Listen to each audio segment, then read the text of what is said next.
தேசிய சமூக நீதி கட்சி சார்பாக என்னுடைய கட்சி சார்பாக 2026 சட்டமன்ற தேர்தலுக்கு தமிழகம் முழுவதும் என்னுடைய மாவட்ட கட்டமைப்பை வலியுறுத்தி வருகிறோம். அதில் இந்த 2026 சட்டமன்ற தேர்தல் பல கோரிக்கைகளை வைத்து இந்த சட்டமன்ற தேர்தல் சந்திக்க இருக்கிறோம். இந்த முறை என்னுடைய கோரிக்கையை ஏற்று எந்த கட்சி எங்களுக்கு ஆதரவு தருகிறதோ அந்த கட்சியினுடைய நிலைப்பாடை நாங்கள் செலுத்திக் கொண்டிருக்கிறோம். அப்படி இல்லை என்றால் ரணத்தின் காலத்தில் தனித்து போடுகிற வாய்ப்பு உருவாக நேரிடும் என்பதை இந்த பத்திரிகை சந்திப்பில் தெரிவித்து கொள்கிறோம். அது மட்டும் கிடையாது, கிட்டத்தட்ட ஒரு தொகுதிக்கு ஒரு 3000 ஒரு 5000 ஓட்டை எங்களால் ஏற்பாடு முடிகிற அந்த வலிமை என்கிட்ட இருக்குது. ஏற்கனவே இதே கிருஷ்ணகிரி பாராளுமன்ற தொகுதியில் தொகுதி தேர்தலில் நின்றுருக்கோம். அதே போல் விக்கிரவாண்டி இடைத்தேர்தல் நின்றுருக்கோம். அதில் எங்களுடைய அரசியல் தீவிரத்தை நாங்கள் களத்தில் இருந்து சந்தித்ததோடைய விளைவு எங்களோட அடுத்த கட்ட படியாக இதை செயல்படுத்த தொடங்கியிருக்கிறோம் என்பதை தெரிவிக்கிறோம்.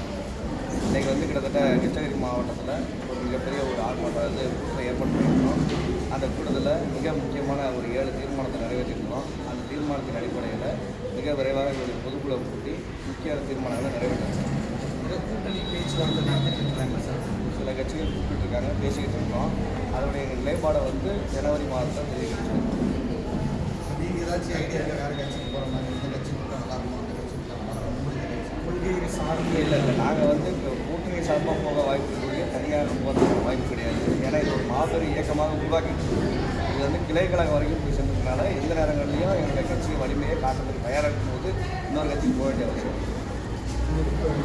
கொள்கைக்கு ஒத்து போகிற கூட்டணி ஏதாவது கண்டிப்பாக இருக்குது.